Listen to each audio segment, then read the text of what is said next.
요한복음에 아주 유명한, 근데 또 은근히 오해를 많이 받는 한밤의 만남 이야기가 나오죠.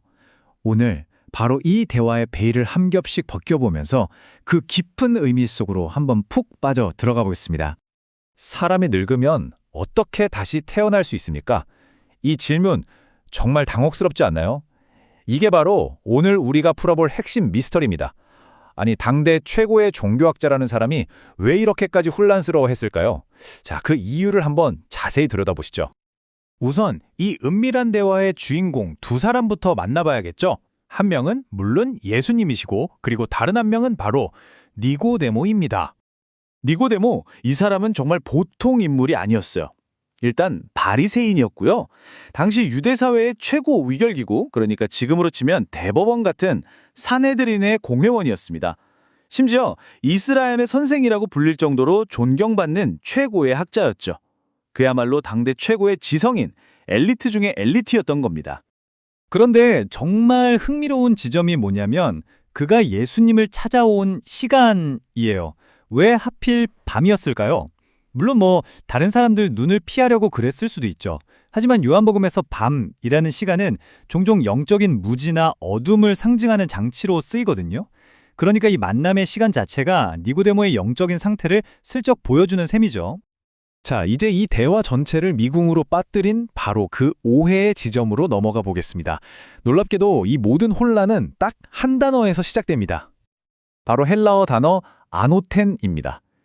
이 단어가 정말 골치 아픈 게 두 가지 뜻을 다 가지고 있어요. 하나는 말 그대로 다시라는 뜻이고 다른 하나는 위로부터라는 뜻이에요. 바로 이 중의적인 의미 때문에 두 사람의 대화가 완전히 엇나가기 시작하는 겁니다. 보세요. 여기서 두 사람 사이의 소통 간극이 확 드러나죠. 니고데모는 아노텐을 문자 그대로 다시 태어나는 것, 그러니까 아니 어떻게 사람이 늙어서 엄마 뱃속에 또 들어갔다가 나옵니까? 이건 말도 안 되는 터무니없는 일로 이해한 거죠. 하지만 예수님께서 의도하신 진짜 의미는 뭐였을까요? 바로 위로부터 태어나는 것, 즉 하나님으로부터 오는 완전한 영적 변화를 말씀하신 거였습니다. 그렇다면 예수님께서는 이 위로부터 태어나는 것이 도대체 뭔지 어떻게 설명하셨을까요? 이제부터 그 설명이 한 단계 더 깊어집니다.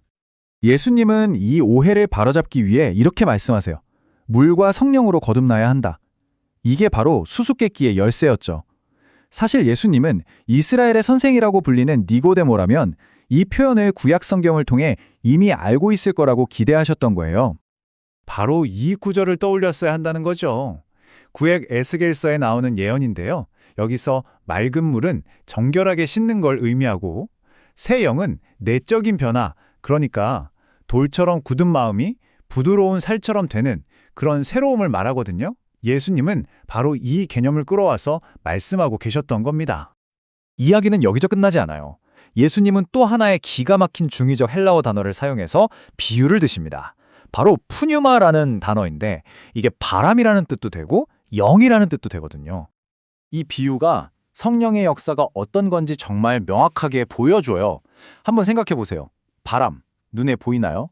어디서 시작해서 어디로 가는지 우리가 알 수 없죠. 통제할 수도 없고요. 하지만 나뭇잎이 흔들리는 걸 보면 아, 바람이 부는구나 하고 그 효과는 분명히 알 수 있잖아요. 성령으로 난 사람도 똑같다는 거예요. 그 시작은 신비롭고 우리가 이해할 수 없지만 그 결과로 나타나는 삶의 변화는 누구도 부인할 수 없이 실제한다는 거죠. 자, 지금까지 예수님은 새로운 탄생이 무엇인지 설명하셨어요. 그럼 이제 그게 어떻게 가능한지를 설명하셔야겠죠? 여기서 또 한 번 아주 강력한 구약의 이야기가 등장합니다. 혹시 이 이야기 아시나요? 광야에서 이스라엘 백성들이 불뱀에 물려서 막 죽어가고 있었어요. 그때 하나님이 모세에게 노수로 뱀을 만들어서 장대에 높이 달라고 하셨죠. 그리고 누구든지 그 놋뱀을 쳐다보기만 하면 살 수 있었습니다. 니고데모는 이 이야기를 당연히 아주 잘 알고 있었을 거예요. 예수님은 바로 자신과 이 놋뱀을 연결시키시는 겁니다. 이 평행 구조가 정말 놀랍지 않나요? 보세요. 놋뱀 이야기에서는 백성들이 뱀 독으로 죽어가고 있었죠. 마찬가지로 인류는 죄로 인해 멸망해가고 있고요. 그때 모세가 놋뱀을 장대에 높이 들었듯이 인자이신 예수님 자신도 반드시 들려야 한다고 말씀하십니다. 그리고 결론은요. 놋뱀을 쳐다본 사람이 살았던 것처럼 들리신 예수님을 믿는 사람은 누구나 구원을 얻게 된다는 겁니다. 그런데 여기서 들리다라고 번역된 헬라어 휩소우도 눈치채셨나요? 또다시 놀라운 이중적 의미를 가집니다. 첫 번째 의미는 십자가 위에서 물리적으로 몸이 들리는 걸 말해요. 하지만 동시에 그건 단순한 죽음이나 패배가 아니라 오히려 하나님께로 돌아가는 영광스러운 높아짐, 즉 고귀하게 되는 순간이라는 뜻을 담고 있습니다. 십자가가 곧 영광의 절정이라는 엄청난 역설이죠. 자, 이제 거의 다 왔습니다. 마지막으로 이 새로운 탄생의 궁극적인 결과, 영생이 과연 무엇인지 살펴보겠습니다. 예수님께서 십자가에 높이 들리신 목적, 그건 바로 그를 믿는 모든 사람이 영생을 얻게 하기 위함입니다. 그런데 여기서 정말 중요한 포인트가 있어요. 그 영생은 그냥 미래에 받을 어떤 보상이 아니라는 거예요. 바로 지금 예수님 안에서 누리는 현재적인 실제라는 점입니다. 그러니까 영생이라는 건 단순히 시간을 무한정 사는 그런 양적인 개념이 아니에요. 이건 삶의 질에 대한 개념입니다. 하나님의 생명, 다가올 시대의 그 풍성한 생명을 바로 오늘 나의 삶 속에서 경험하고 참여하는 것. 이게 바로 위로부터 나는 것의 궁극적인 결과인 거죠. 결국 오늘 니고데모의 이야기는 우리 모두에게 이 질문을 던지는 것 같아요. 니고데모, 그는 누구보다 성경을 많이 알았던 사람이잖아요. 하지만 그에게 정말 필요했던 건 더 많은 지식이 아니라 삶을 바꾸는 변화였습니다. 이건 우리에게도 똑같이 적용되는 질문 아닐까요? 우리는 진리를 그저 머리로 아는 것에 만족하고 있나요? 아니면 그 진리가 정말로 우리의 삶을 송두리째 뒤흔들고 있나요?